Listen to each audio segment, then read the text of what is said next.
India गठबंधन भी अभी हार नहीं मान रहा है और बैठक बुलाई गई है। उस बैठक का हिस्सा होंगे संजय सिंह आम आदमी पार्टी की तरफ से।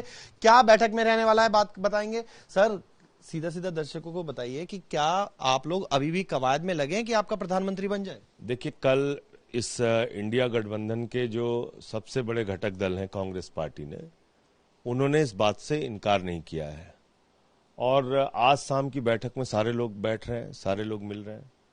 तो ये शाम की बैठक में तय हो जाएगा कि हम सरकार बनाने की प्रक्रिया में कैसे आगे बढ़ेंगे। बीजेपी ये कह रही है कि जितना नंबर आप सबको मिलकर आया है उतना तो अकेले बीजेपी को आया है। तो बीजेपी तो 400 पार जा रही थी। बीजेपी के तो 160 सीटें कम आई हैं। हमारे जो इस देश के प्रधानमंत्री अवतार जो अपने आप को कह रहे हैं कि वो बायोलॉजिकल जन्म उनका हुआ ही नहीं है, तो वो तो 400 पार की बात कर रहे थे। तो 400 पार का क्या हो गया? प्रधानमंत्री जी को तो इस्तीफा दे देना चाहिए। बीजेपी की हार है, ये 272 भी नहीं पहुंच पाए वो, एनडीए पहुंच गया। 32 सीटें कम है। कितनी विषम परिस्थितियों में इंडिया गठबंधन चुनाव लड़ा है, ये देखिए ना आप। हेमंत सोरेन जेल में, अरविंद केजरीवाल जेल में, मनीष सिसोदिया जेल में, सत्येंद्र जैन जेल में, मुझे पकड़ के जेल में डाला, कांग्रेस पार्टी का खाता सीज किया, अनिल देशमुख जेल में, संजय रावत जेल में, उद्धव ठाकरे की पार्टी तोड़ दी, शरद पवार जी की पार्टी तोड़ दी। मीडिया तंत्र का इस्तेमाल, धन तंत्र का इस्तेमाल, बाहुबल का इस्तेमाल, चुनाव आयोग का इस्तेमाल, ईडी का इस्तेमाल, सीबीआई का इस्तेमाल, इनकम टैक्स का इस्तेमाल। बताइए ना कितने विषम परिस्थितियों में लड़े हम लोग। ये तो चुनाव ही लड़ने की इजाजत नहीं दे रहे थे हम लोगों को।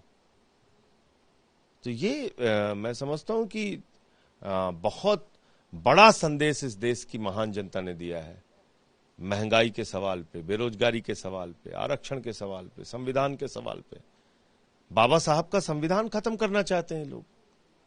इस देश की जनता ने ये भांप लिया और इसी के कारण ये परिणाम आया। क्या चंद्रबाबू नायडू और नीतीश कुमार के संपर्क में इंडिया गठबंधन है? देखिए, चंद्रबाबू नायडू जी और नीतीश कुमार जी के संपर्क में हमारे इंडिया गठबंधन के जो भी नेता होंगे वो कैमरे पे नहीं बताए जा सकते ना।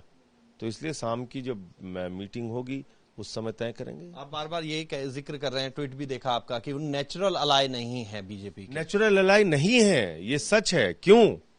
क्योंकि 19 के पहले खुद चंद्रबाबू नायडू जी ने विपक्षी दलों को लामबंद किया था मोदी जी के खिलाफ। दिल्ली के अंदर उन्होंने धरना दिया था क्योंकि राज्यों के अधिकार मोदी जी छीन रहे हैं। खुद उनको जितना प्रताड़ित कर सकते थे मोदी अमित शाह ने प्रताड़ित किया।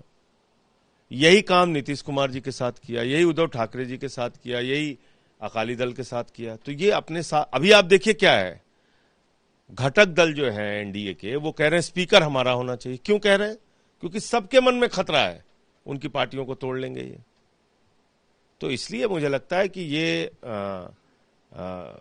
उनके साथ जाने के पहले जरूर इन बातों को नीतीश कुमार जी और चंद्रबाबू नायडू जी सोचेंगे। जी, आखिरी सवाल है, क्यों कोई दल जो है वो खिचड़ी बन के बीच में आएगा और दूसरी तरफ बीजेपी है जहां पर इतना बड़ा मैंडेट है उनके पास? तो कौन सी खिचड़ी वहां नहीं है भाई? वहां भी तो खिचड़ी, वो तो 38 दलों के साथ लड़े थे। हम लोग तो 26-28 दल के साथ लड़े थे, तो 38 दल के साथ लड़े थे। आज उनका भी बहुमत नहीं आया है, जो लोग 400 पार का दावा कर रहे थे। तो राजनीति में अहंकार ठीक बात नहीं होती। कितना मजाक उड़ाया संसद के अंदर विपक्ष के लोगों का, कितना प्रताड़ित कराया, क्या क्या नहीं बोला। बीजेपी आप लोगों का तो रावण का नहीं चला तो बीजेपी का क्या चला? आप लोगों के लिए भी बोल रही है कि आपके पास नंबर खुद के पास नहीं है।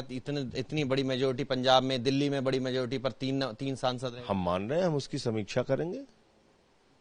हम मान रहे हैं, हम उसकी समीक्षा करेंगे, कहां क्या कमी रहेगी। तो अपनी सीटें कम होने पर समीक्षा करेंगे। और लेकिन ये जरूर कह रहे हैं संजय सिंह कि अभी किसी भी संभावना से इनकार नहीं किया जा सकता। वीडियो जर्नलिस्ट विपिन कुमार के साथ मोहित बख्शी, न्यूज नेशन, दिल्ली।